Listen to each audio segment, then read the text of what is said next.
উপাসনালয়ে যারা হাত দেয় এরা মানুষ নয়, এরা পশু।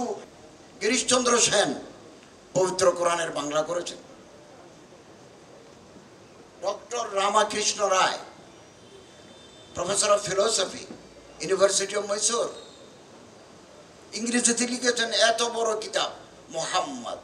ইট has been translated into various versions of the world. পৃথিবীর বিভিন্ন ভাষায় তর্জমা হয়ে গেছে। এই যে এক ধর্মের প্রতি আরেক ধর্মের মানুষের ভালোবাসা, সৌহার্দ্য, সম্প্রীতি, এই ঐতিহ্য তো আমরা লালন করে আসছি। বহুবার আমি ভারতে গেছি। আমরা যখন পিএইচডি করি তখন এটা আইন ছিল একটা থিসিস বিদেশে পাঠাতে হবে। একটা ঢাকা ইউনিভার্সিটি, আর একটা আমার সুপারভাইজার চট্টগ্রাম বিশ্ববিদ্যালয়, আর একটা লখনৌ বিশ্ববিদ্যালয় পাঠিয়েছে। তো এই লখনৌ গেছি, কানপুর গেছি, এলাহাবাদ গেছি, আজমির শরীফ গেছি, আমি মথুরাও গেছি। মথুরা শ্রীকৃষ্ণের জন্মস্থান।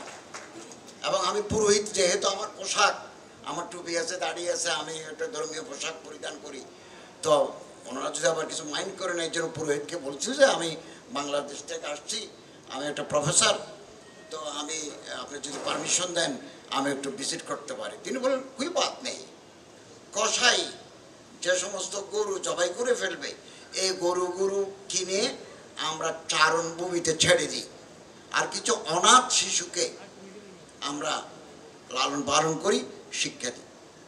তা আমি এখানে এসে ঢাকেশ্বরী মন্দিরে এসে সভাপতি মহোদয়ের সাথে আলাপ করেছি।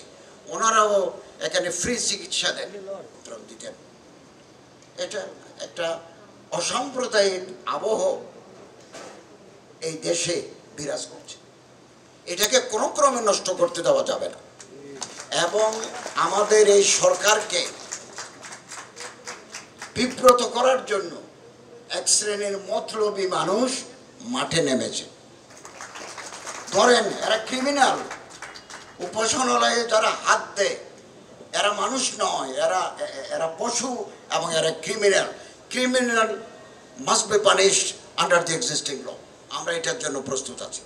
শুধু তেজগাঁ নয়, বাংলাদেশের কোনো প্রান্তে আমি রাজশাহী যাব, গৌরাঙ্গ মন্দিরে যাব, সাঁওতালদের সাথে দেখা করবো। I have given program to the district magistrate, program জানিয়ে দিয়েছি, তাদেরকে আমি ত্রাণ দেব। এরা গরিব মানুষ, সাঁওতাল, ওদের দেখতে যাব। আমি মাদ্রাসায় যাব।